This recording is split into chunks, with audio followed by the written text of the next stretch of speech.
Bienvenue. Ce jour marque un tournant institutionnel majeur pour la Côte d'Ivoire. Patrick Achi est officiellement investi président de l'Assemblée nationale. Ancien Premier ministre, technocrate chevronné et fin connaisseur des rouages de l'État, Patrick Achi arrive au perchoir avec une promesse forte, rigueur, impartialité et fidélité à l'intérêt général. Que change son arrivée à la tête de l'Assemblée nationale? Quel rôle jouera-t-il face à l'exécutif? Et surtout, quelle assemblée pour répondre aux attentes des Ivoiriens? Décryptage, analyse et enjeux, le débat commence maintenant. Alors, sur un total de 253 votants, je parle évidemment de la nouvelle mandature, 251 suffrages ont été donc valablement exprimés avec 2 bulletins nuls à l'issue du dépouillement.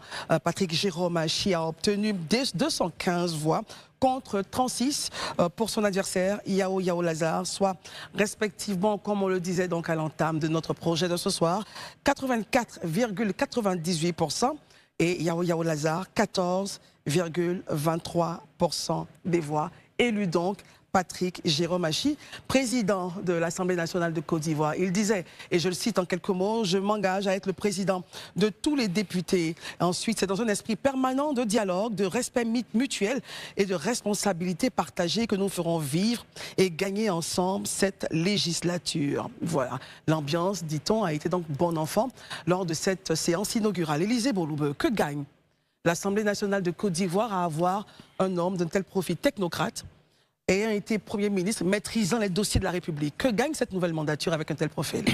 Bon, déjà, je pense que pour toute la Côte d'Ivoire même, c'est une fierté. Parce que Patrick Achi, quand on sait déjà je veux dire, les compétences de l'homme à travers les différentes fonctions qu'il a occupées, et surtout ce qu'il représente en termes de posture politique dans le pays, je pense que c'est une fierté pour l'ensemble même des Ivoiriens de la voir comme président de l'Assemblée nationale. Ça, c'est quelque chose qu'il faut noter. Deuxièmement, que gagne l'Assemblée nationale? Vous avez si bien dit, Patrick Achi est un technocrate avéré, et ça, personne ne peut le nier. Et quand on sait que le rôle de l'Assemblée nationale, c'est de contrôler l'action gouvernementale, je pense que on ne pouvait pas avoir mieux. Un président qui est passé, en tout cas dans les hautes fonctions de la République, notamment comme le Premier ministre, donc qui a géré des dossiers de l'État, et donc qui a une haute connaissance des dossiers stratégiques de l'État, pourra aisément vraiment challenger éventuellement les acteurs, ou les membres du gouvernement qui viendront présenter des sujets. Et il pourra lui-même à son niveau, et je crois que ses conseils certainement gagneraient à le lui dire. Moi, en tout cas, c'est ce que je pense. L'une des choses sur lesquelles il peut capitaliser, c'est dans un premier temps de pouvoir régulièrement recevoir les membres du gouvernement sur les questions d'intérêt national.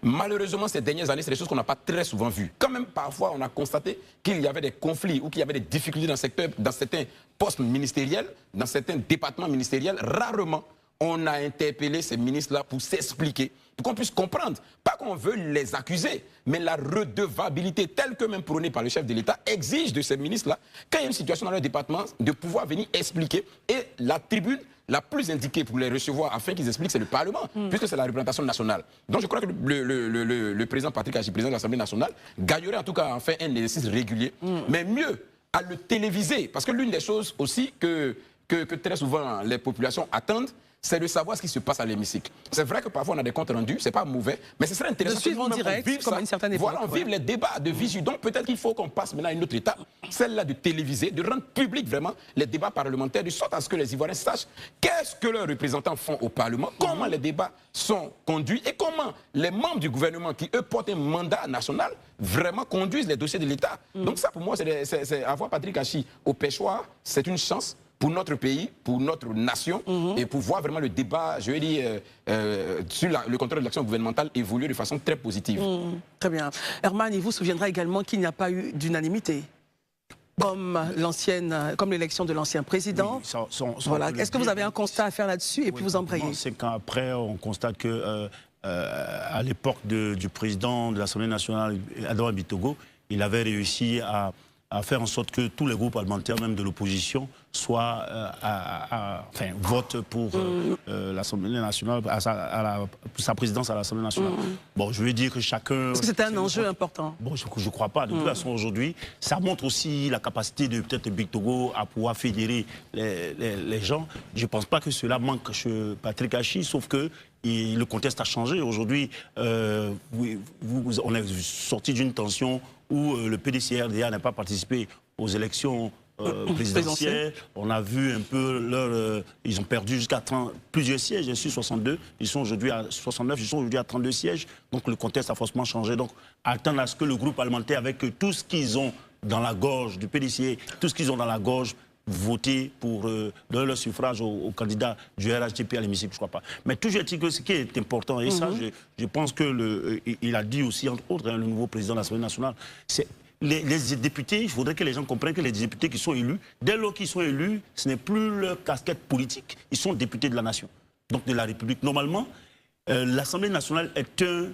pouvoir autonome, autonome, je ne dirais pas forcément indépendant, mais la séparation des pouvoirs consacrée dans notre Constitution doit pouvoir se vivre. Et ça me rassure un peu lorsque tu vois, par exemple, il a dit, Patrick Hachi, il veut faire du Parlement le moteur, certes silencieux, mais décisif de la transformation nationale.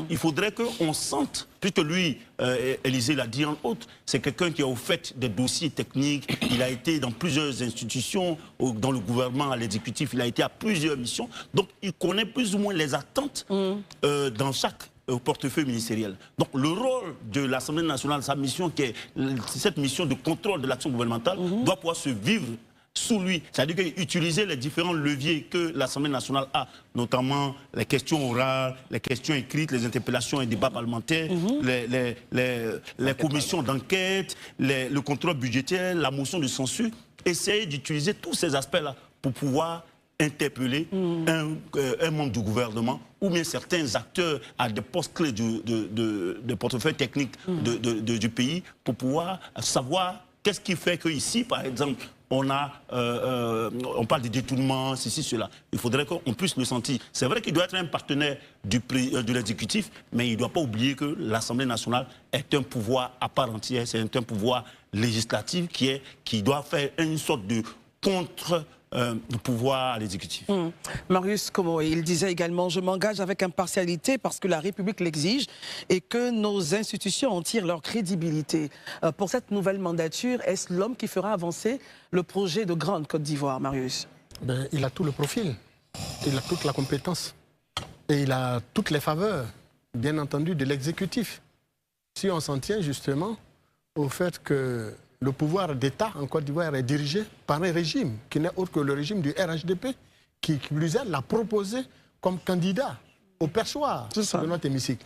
Et donc avec cette large victoire qu'il vient de connaître, c'est-à-dire sur 197 députés RHDP qui étaient censés voter pour lui, il s'est retrouvé, lui, à avoir 215 voix, donc 18 voix de plus au sein de l'hémicycle. Donc où il allait percher les 18 voix de plus pour les compléter justement à celles de 197 voix du RHDP déjà acquis à sa cause. Donc, il allait certainement percher ça au niveau des indépendants.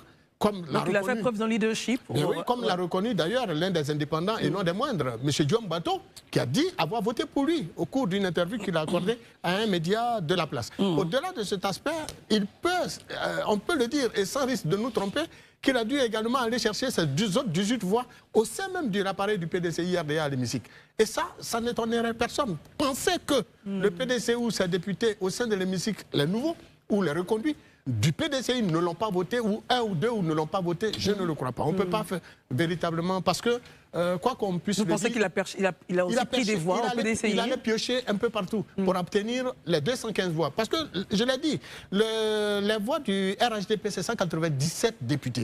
Donc, il s'est retrouvé à avoir 215 députés. Où il allait chercher les 18 autres députés? Donc, indépendant et PDCI, selon vous? Certainement. Donc, c'est quelqu'un qui fait l'unanimité.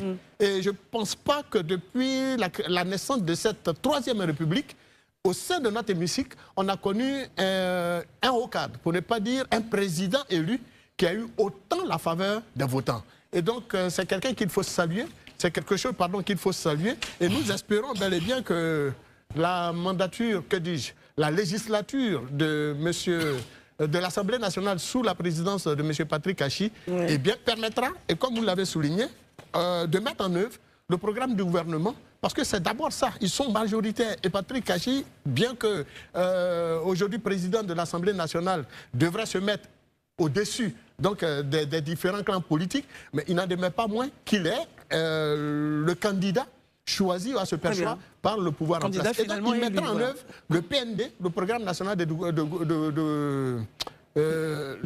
développement de l'exécutif, parce que ça sera discuté dans l'hémicycle. Les ministres, les différents ministres, une fois mis en place, viendront et discuteront de tout cela. Et donc c'est normal qu'ils accompagnent l'action du législatif. Rien ne m'étonnera à ce niveau. Merci beaucoup, Daouda. Merci beaucoup. Je pense que beaucoup de choses ont été déjà dites, mais il est important. Il y a une analyse que je fais sur le nombre de 215 voix que M. Patrick Jérôme Hachi a eu. Je pense que mon grand frère Marius, il faut savoir qu'il y a 187 députés, dans les 21 députés indépendants. Je pense qu'il y a 16 députés qui sont indépendants. Dissidents. Bon, je préfère dire indépendants venant du RAGP. Donc ça, déjà, il les a récupérés. Je pense que Guillaume Bateau, qui est vraiment un vrai indépendant, a sûrement voté pour lui. Il y a un autre qui a sûrement voté pour lui. Déjà, le message que ça renvoie, c'est qu'aujourd'hui, c'est vrai que le président de la République a donné le ton. Il a dit qu'il ne voulait pas des indépendants. Je pense qu'ils sont en train de taper au portillon parce qu'ils souhaiteraient sûrement revenir à la maison. Rien n'est figé en politique. Rien n'est véritablement figé. Et donc aujourd'hui, je pense que le ton a été donné par Patrick Hachi, puisque aujourd'hui, lors de la session d'ouverture de façon claire et nette, il a annoncé les couleurs comme un proviseur. C'est 24 projets de loi qui sont inscrits à l'ordre du jour au niveau de l'Assemblée nationale et ça va s'articuler autour de 4 grands axes en fait, notamment au niveau institutionnel, législatif, politique et surtout stratégique. Mais aujourd'hui, ce n'est pas pour vous, pour ceux qui regardent la télé, mais moi j'ai préféré y aller parce que je voulais voir de mes yeux comment est-ce que ça allait se passer sur le terrain. Véritablement, la première session d'aujourd'hui ressemblait véritablement à une véritable rentrée des classes. Véritable rentrée des classes où ils prenaient leur marque et tout le monde est bien habillé, tout le monde est bien coiffé et autres. Et on est très attentif, on écoute plus. Déjà, à la démarche, à la façon de faire des photos. Ça veut dire qu'après, ils ne vont plus être attentifs ou quoi? C'est pas ce que je dis, mais je dis, on a déjà vu des députés à l'hémicycle en train de jouer sur leur téléphone. Voilà. Donc, et d'autres même somnolés. Voilà, d'autres même somnolés pendant les débats. Donc, aujourd'hui, tout le monde était très attentif. Et je pense que Patrick Hachi, aujourd'hui, comme je l'ai dit, il a déjà donné le ton. Déjà, quand on arrive ce premier jour, quand on voyait les nouveaux arriver, on savait comment ils arrivaient. Ils étaient très prudents, vraiment très très prudents. Mais les anciens, eux... Ils connaissaient déjà la maison. Non, ils connaissent la maison. Ils n'avaient même pas besoin que M. Patrick Jérôme Hachi donne les règles. Ils connaissent les règles par cœur. Donc du coup, c'est eux qui saluent tout le monde, qui bougent un peu ça et là. Véritablement, je trouve que c'était très bien, mais c'est les nouveaux, véritablement, que je suis allé pour voir. Et bon, véritablement, le jeu de pouvoir était quand même assez fort aujourd'hui à l'hémicycle. Et moi, c'est samedi à l'hémicycle. Même aujourd'hui? Aujourd'hui à l'hémicycle. Ah oui, je parle il y a eu la rentrée solennelle. J'étais à l'élection. Allons-y. D'accord. Donc, déjà, l'annonce des 24 projets de loi, en fait, de cette session, déjà, ça donne un signal fort d'une forte densité dans l'agenda parlementaire. Et le deuxième point, c'est qu'il y a une volonté de l'Assemblée nationale d'être un outil central d'accompagnement de l'action gouvernementale. C'est là où je me dis, je comprends quand Herman me disait tout à l'heure que oui, ils sont députés venus sous la casquette de partis politiques, mais il ne faudrait pas oublier qu'ils sont députés de la nation. Moi, en fait, je ne veux pas aussi qu'ils ne vont pas se faire harakiri. Parce que quand on regarde Jérôme Patrick Hachi, qui lui a été, je pense que Mamadou Touré l'a dit, il a été comment on appelle ça, le porteur de la vision 2030 du projet d'Alassane Ouattara, qui a porté le programme du gouvernement d'Alassane Ouattara. Il a 197 députés. Quand ces députés vont à l'Assemblée nationale, c'est pour accompagner leur parti politique. Je pense que les débats vont se faire. Et au niveau de l'Assemblée nationale, sûrement qu'après les débats, ils peuvent aussi, comme vous l'avez si bien dit, orienter les députés. Parce qu'il y a deux sortes de critiques. À la vérité, je pense que pour beaucoup de personnes, on est habitué à ce type de critique où on critique pour descendre l'autre. Et pourtant, on peut critiquer de façon positive. De façon positive pour améliorer le travail des ministres, en fait. Donc, je pense qu'il ne faut pas se faire harakiri. Mais une chose est certaine, je pense qu'il y a 6 projets de loi organiques aussi, dont il a parlé aussi, qui vont être à l'ordre du jour. Moi, je pense que ça commence bien. Et Patrick Hachi, je pense que c'est un souffle nouveau qu'il apporte à l'hémicycle, vu son expérience, vu son expertise et vu sa connaissance de chaque dossier.